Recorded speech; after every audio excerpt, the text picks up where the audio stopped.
Ny mofinaina isan'andro atolotry ny mpitandrina rakotina valina maoly.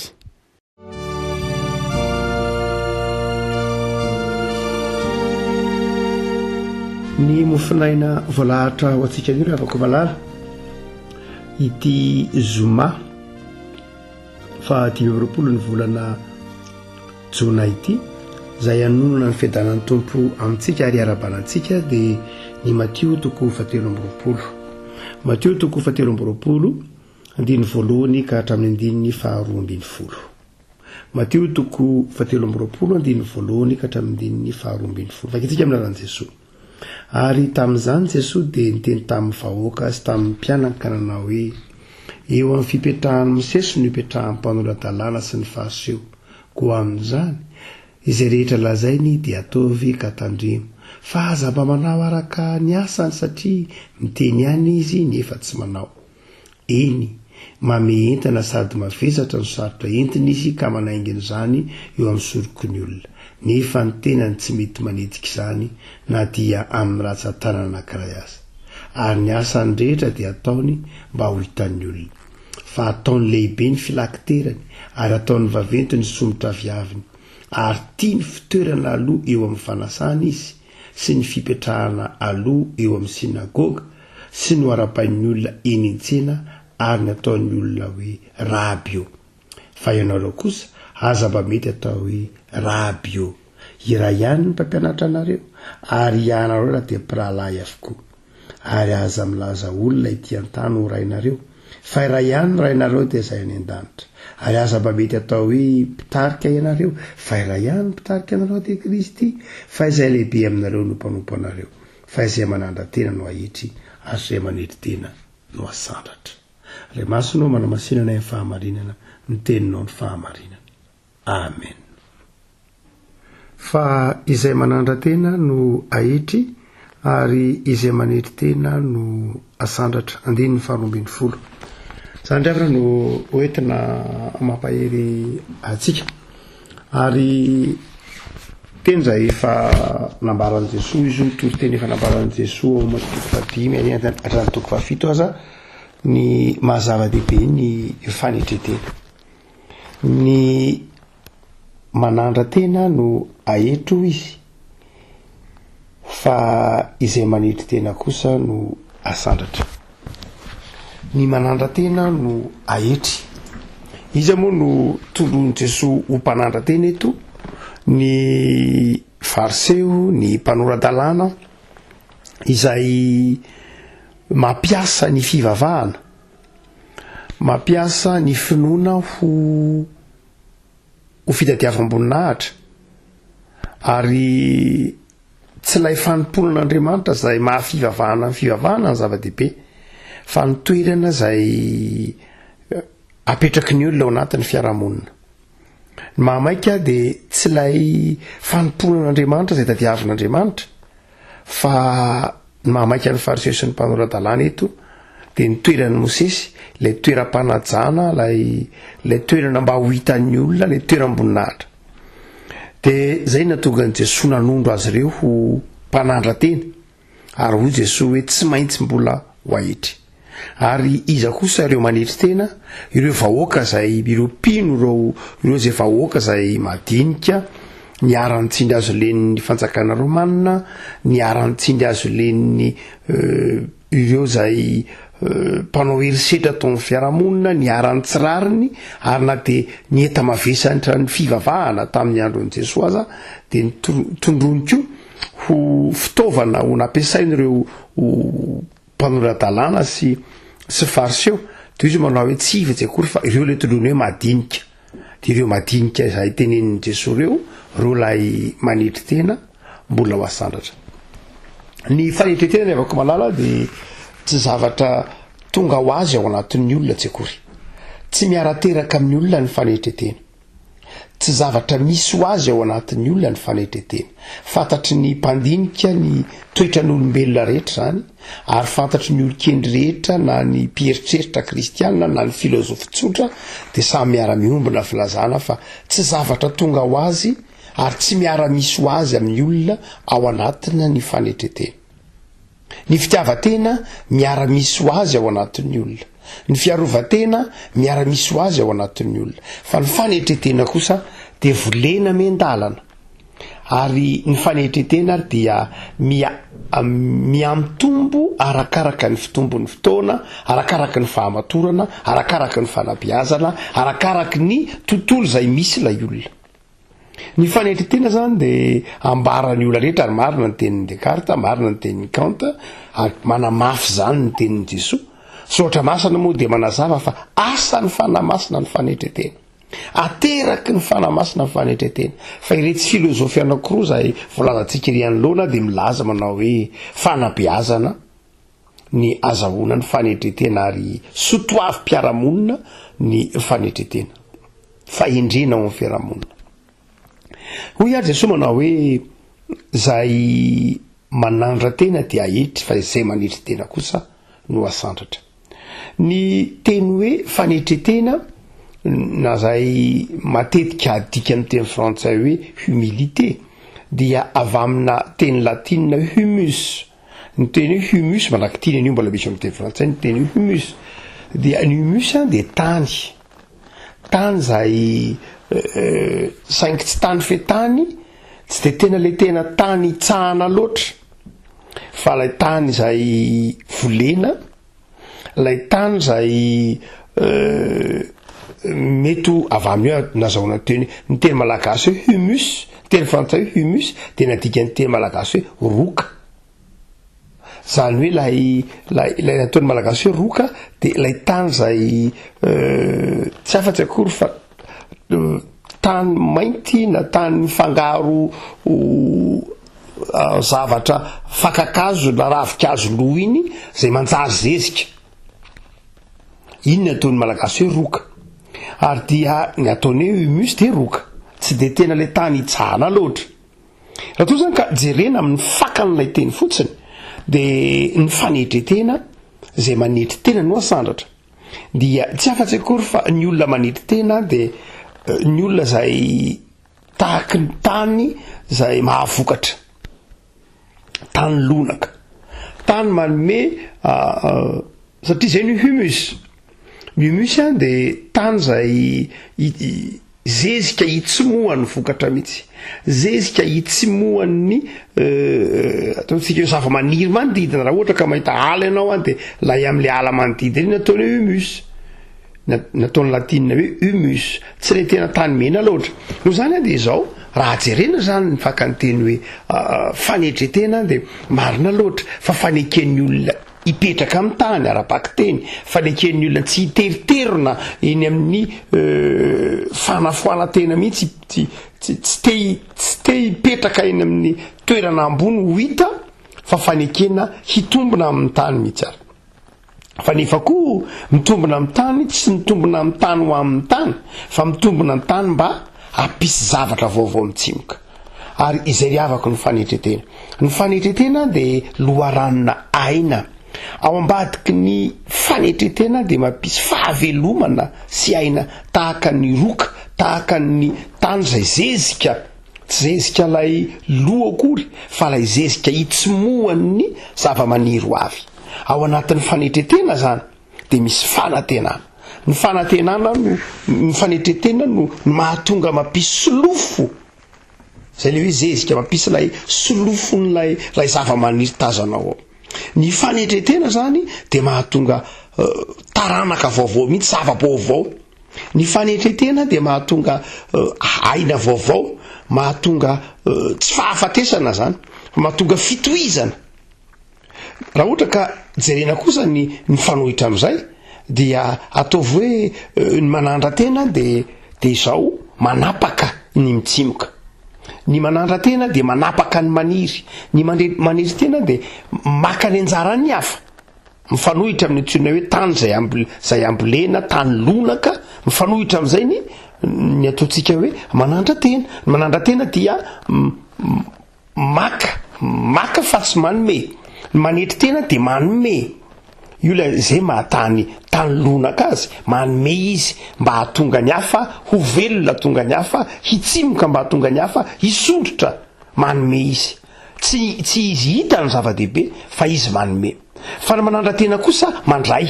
Manandra-tena zany de zao lay raisotahaka ny zava-maniry, lay mipotra te hisondrotra mihoatra noho ny namany, tsy ratsy ny misondrotra fa izao kosa ny fototry ny hoe manandra-tena de zao lay fireharehana, lay fizahozahoana, lay te hakany ny hafa, lay tsy mipetraka amin'ny toerana zay mety tsy hoe tsy sahaza fa mipetraka amin'ny toerany hafa mihitsy ary. Hotsika manao hoe ny zava-dehibe raha ohatra ka ny teny fotsiny jerena, ny teny hoe fanandratantena, ny teny hoe fanandratantena de mifanohitra amin'ny hoe fanetretena. Ny fanetretena zay milaza fanekena anomeny tsara eo amin'ny tena, fanekena hanolotra ny mety eo amin'ny tena, fanekena zay tsy ampitondra akory ara tsy aka, tsy hanao zava-dehibe ny tena fa amme ny hafa. De hoy ary Jesosy eto manazava manao hoe io manandra-teny io no asandratra. Nahoana riavako malala, io manandra-teny io no asandratra. Io manetry teny io no asandratra. Safady, io nahoana ny hoe ny manetry tena no asandratra. Asandratra iza. Ny jerena riavako malala raha toka jerena de izao zany lay fanetretena ny mpino zay ambaran' Jesosy eto riavako. De fanetretena zay fanekena ny fahatsoram-piainana, fanekena ao amatiny izy de miteny hoe fanekena ny mahampanota, ary manomboka eo amin'ny fanekena ny hoe mahatsinitsinina ny tena fa manandratra ny voninahitr'Andriamanitra io no atao hoe fanetretena. Ny fireharehana de asan'ilay ratsy. Ny fanandratantena sy ny fantokafatena dia ambaran'ny Baiboly fa asan'ilay ratsy. Taratry ny fahotan'ny olombelona ary tahaky ny ankosotra ihany. Ny olona mandoka tena, ny olona midoka tena, ny olona manandra tena de manambara fahambaniana sy tsy fahatanterahana. Misy eso teny fanaon'ny Ntaolo malagasy zay manao hoe ny tapany ihany no mikobakobana.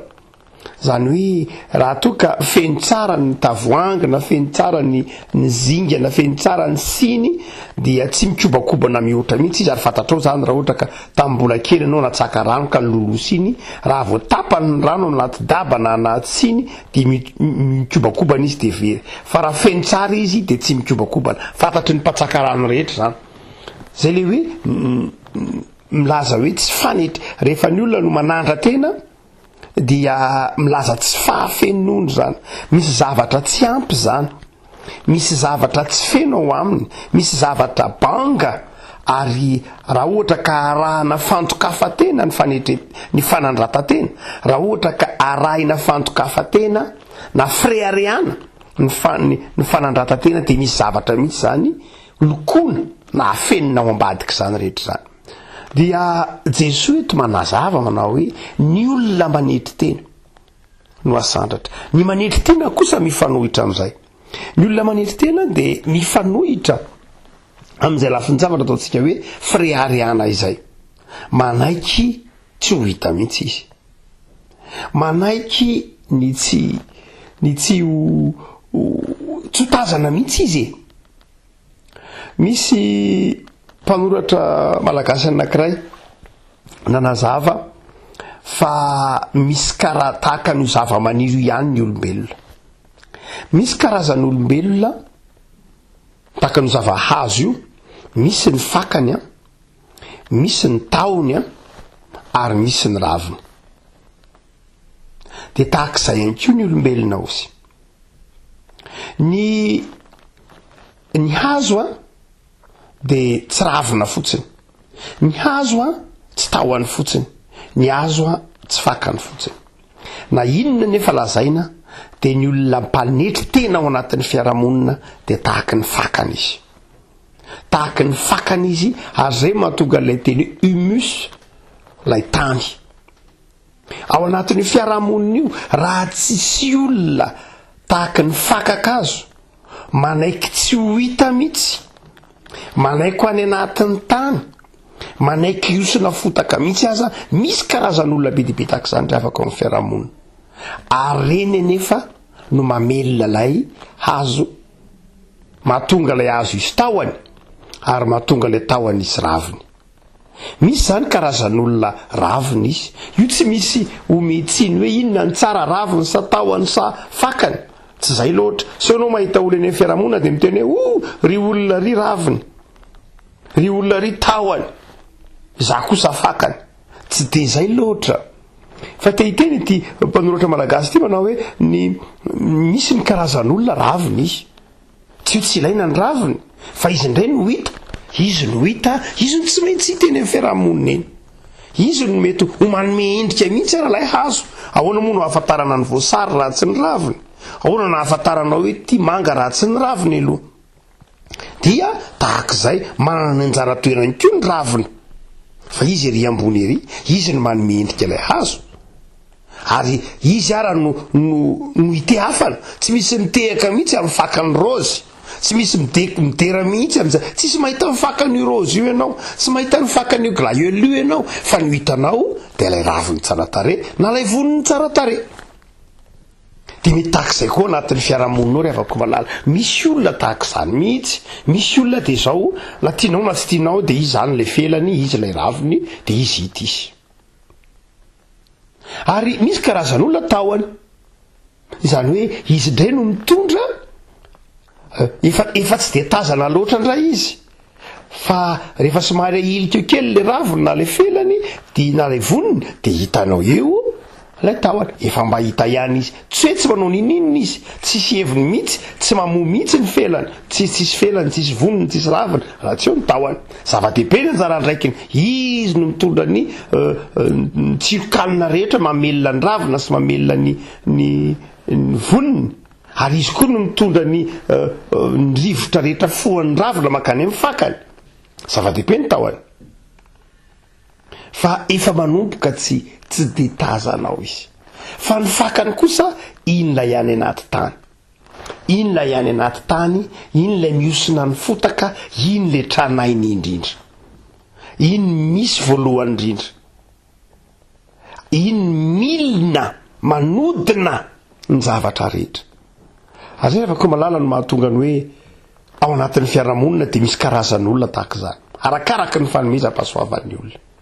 Misy teny latao fakany mihitsy, raha mijery ny fiarahamonina ianao, raha samy te ho raviny daholo ny olona dia maty ny maty ny hazo. Rehefa maty ny fakany, maty ny hazo. Fa raha mihitsana ny raviny, tsy voatery maty ny hazo. Zany hoe zava-dehibe ny fanetretena. Maty ny hazo raha tapahanao raha miala daholo ary ny raviny, rehefa tonga ny ririnina dia izao mety miala iny. Inge mety miala mihitsana ny voniny, fa ny fakany ao anaty tany eo nga miala, fakany velona foana, zay le hoe manetry tena no asandratra. Ny fakany ao anaty tany ao izy tsisy mahita ao, milona mifotaka ao izy, fa zao izy ny mamelona, ary izy tsy mihitsana, izy velona mandrakariva. Ny raviny mety mandalo ihany. Mamelana an'io ny ravin-kazo afaka 20 andro dia mihitsana, mamelana an'io voninkazo afaka tapa-bolana dia mihitsana, fa ny fakany eo ihany. Ny tahony koa tahak'izay mety ho tapaka, fa raha tsaninao ny tahony, esorinao ny raviny, fa tsy maty ny hazo. Raha mbola ao ny fakany dia tsy maty ny hazo. Dika zany rehefa koa malala, zay sarisary zay no tiana atao atsaitsika ny hoe zava-dehibe ny fanetretena, hoarina amin'ny fakakazo izy. Tsy hoe tsy manetritena ny raviny, tsy manetritena ny tahony, fa zava-dehibe ny tiana lazaina manao hoe ny olona manetritena dia tahaka ny fakakazo, mamelona ny hazo. Ary ny fiarahamonina tsisy fanetretena dia maty. Raha ohatra ka fiarahamoniny préare, fiarahamoniny mpizaozao, raha izany no mameno ny fiarahamonina dia izao raviny izy dia mora mihitsana, tahony izy dia mora malazo. Fa ny fiarahamonina mafaka kosa, rehefa ny fiarahamonina ny be fanetretena ny olona ao anatiny dia mateza izy, maharitra izy.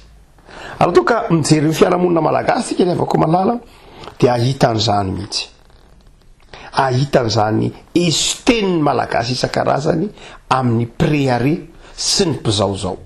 ary zany ndriavako ny mahatonga ny fiarahamonina malagasy nateza tao anatin'ny tsifisina, nateza tao anatin'ny zavatsarotra, nateza tao anatin'ny fizahantsoetra, nateza tao anatin'ny krizy ny fandimby tamin'ny andro ny taolo teo aloha, satria lonaka tao anatin'ilay fiarahamonina ny fanetretena. Fa raha jerena ny soratra masina iverenantsika ny tenin'i Jesosy manao hoe zay manetry tena no asandratra, dia izao ry havako malala, ny manetry tena dia mpanahaka an' Jesosy, ny mpanetry tena dia mpanahaka an' Jesosy, ny mpanandra tena dia ny zanak'izao tontolo izao, manahaka ny ratsy. Ary jereo tsara, taizany ny efaran'ny fiainan'i Jesosy niakatra nakany an-danitra, niala avy any amin'ny tany ambanin'ny tany aza, nitsangana tamin'ny maty, niala avy any amin'ny tany, niakatra nakany an-danitra. Zay ny lalan'ny olona manetry tena. Ary ny lalan'ny olona manandra tena avy any an-danitra ny nidina. Jereo ny nahazo ny Satana, jereo tsara ny bokin'ny Apokalipsy. Fa izao avany amin'ny fanjakan'Andriamanitra Satana, dia hitovy amin'Andriamanitra ary tena varina nalana tany amin'ny fanjakan'Andriamanitra. Zay mahatonga Jesosy miteny hoe nahita ny Satana nilatsaka avy tany an-danitra tahaka ny varatra, satria nahetry noho ny frériany. Afaka malala safiditsika eo amin'ny fiainana isan'andro, mahaiza manetry tena, mahaiza manetry tena eo ambany tana mahirin'Andriamanitra. No hoe manetry tena ry havako malala, ndia izao nge tsy hoe resy ny fanetreteny, samy hafa amin'ny ny olona manao tsinitsinona ny tenany, tsy izay loatra, fa ny olona manetry tena mahafantatra tsara ny tenany izy, mahafantatra tsara ny tenany izy, ary safidiny malalaka mihitsy, fa tsy hoe niterena izy, tsy hoe misy tanjona manokana ataony amin'ny fanetreteny, fa fifaliana ho azy mihitsy aza, mahita fifaliana mihitsy izy ao anatiny fanetreteny io, fa tsy hoe miferinaina izy ao anatin'ilay fanetretena hoe zako zany malahelo be, ohatrany misy olona manao zany, manetry tena saingy zao malahelo rehefa aveo. Izy manetry tena rehefa aveo dia tsy zakany rehefa zatsy ny rarahina mihitsy, zatsy ny jerena mihitsy, tsy fanetretena zay. Fa zay le teny frantsay hoe fausse modestie. Manetry tena no mba ho hita rehefa aveo, manetry tena no mba afaka hiteny olona rehefa aveo hoe zatsy ny rarahina na za ohatra zao, tsy zay ny antsony hoe manetry tena. Fa ny manetry tena zao fantatrao mihitsy ary safidinao lay fanafoananao, lay heverinao atao hoe mahainao anao aza, zay ny antsony hoe fanetretena. Taizy Jesosy ny mbola niteny tamin'ny mpianatra, raha nandatsy amin'ny mpianatra manao hoe za dia tsy navelanareo nandeha tongotra, za dia navelanareo nanasa ny tongotra reo, za dia navelanareo nanasitrana, za tsy nisy an'izany mihitsy tao amin'i Jesosy. Raha nanetry teny Jesosy, tsy niteny mihitsy Jesosy nandray mandeha manao hoe za nge teraka tany an-tranon'omby, tsy hitanareo ka tany an-tranon'omby, mafy be ngeza ny tany an-tranon'omby zany, tsy nitanisa zany Jesosy nandray mandeha. Nga Jesosy niteny manao hoe za nge hitanareo ve za nandositra tany Egypte, zay menakavy kely dia enjehina tany, tsy hita ao anaty toritenin'i Jesosy nandray mandeha. Satria fantany ny dikany zavatra nataony, fantany ny atao hoe fanetretena. Isika tsy tena mahafantatra ny atao hoe fanetretena, satria tsy tena manaraka an' Jesosy araka ny tian'Andriamanitra na raha antsika azy. Zany ry havako malala, meteza anetretena. Ny manetretena no asandratra izy no asandratra Andriamanitra. Ny manetretena no asandratry ny fanetretena. Io fanetretena no io ihany no anandratra anao. Ary aza mietreritra hoe mba hanetretena mba ho asandratra, tsy zay loatra, fa izao ny fanetretenanao dia mahatonga fisandratana ao am-po ho anao, ary tonga ho azy le fisandratana. Na dia tsy tanjona ho anao ary zany, fa zay manao tanjona fisandratana ka hanambany ny hafa, mietreritra ny hafa ho tsinitsinina, dia tsy akasitrahan'Andriamanitra, dia menjera. Lavako malalo ndeha tsika hiain'ny fanahy masina. Ny fanetretena dia asan'ny fanahy masina. Ny fanetretena ao anatintsika dia tsy tonga ho azy fa vokatry ny fanahy masina izay mitoetra betsaka ao anatintsika. Rehetra ny misy hevim-panahy telo avako malala. zay manetry tena no asandratra. Voalohany dia izao ny fanetretena dia ateraky ny fibebahana sy ny fandinitena. Ny fanetretena dia ateraky ny fibebahana sy ny fanetretena. Matody Joba ny teny manao hoe dia mibebaka eto amin'ny vovoka sy ny lavenina, dia mibebaka izy. Ny olona mifanojo amin'ny tompo ka tojo fibebahana no mahay manetry tena. Ary zay ny tsy nanana reto fariseo sy mpanolan-talàna reto, tsy mibebaka izy. Eritreretiny ho tsara mandrakariva izy, eritreretiny ho izy mandrakariva no mety, dia tsy mibebaka izy. Ry havako malala, ny olona mibebaka dia mahay manetry tena. Fa ny faharoa ry havako malala, ny fanetretena dia ateraky ny fiainam-bavaka mitoy. Ny olona mianana fiainam-bavaka mitoy no manana fanetretena. Ny olona rehefa manana fiainam-bavaka mitoy ianao, io le tenenin'ny Paoly amin'ny Timoty zany manao hoe toe-panahy araka an'Andriamanitra Eusebia ny teny Grika, zany hoe lay fiainam-bavaka, lay fiainam-panahy mifamatotra amin'Andriamanitra. Raha ao anatin'ny olona zay dia izao mandeha ho azy amin'ny ny fanetretena. Tsy tanjony akory ary zany, fa fiainana. Rehefa manana fiainam-bavaka ny olona dia fiainana ny fanetretena. Fa ny fahatelo ry havako malala, ny fanetretena dia mamelona ny hafa. Mampisy fifaliana ny mifanerasera amin'ny olona be fanetretena. Mamizana ny fiarahamonina ary mamizana ny hafa ny miresaka amin'ny olona préaré sy mpandoka tena. Fa mampisy fahavelomana, mampisy aina, mampisy fifaliana kosa ny mifanojo amin'ny olona be fanetretena na manetry tena. Satria asan'ny fanazana. Raha havako malala, manetretena mba nitara maherin'Andriamanitra. Hoy ny Jesosy aminao manao hoe zay manetry tena no asandratra. Hivavaka isika. Tompo misaotra anao zahay fa mampianatra anay mandrakariva ianao, manafatra anay, manazava ny fonay sy ny sainay atsiary fa ny teninao dia fiainana. Ary ny fanetretenanao ny modely alainay tahaka, mahalonaka ny fiarahamonina, mampisy aina ny fiarahamonina ny fanetretena. Ary eto ianao dia manafatra anay fa ny fanetretena no anandratana anay. Mamelana eniko tompo fa tsy manaiky izany zahay, makatahaka an'izao tontolo izao zahay, tia voninahitra, tia sehoseo, tia deradera, mamindrafo aminay tompo, famboary zahay ho tany lonaka hitsomohan'ny hafa. Atao faky zahay fa ny fakany manome aina. Atao faky zahay amelona ny fiarahamonina.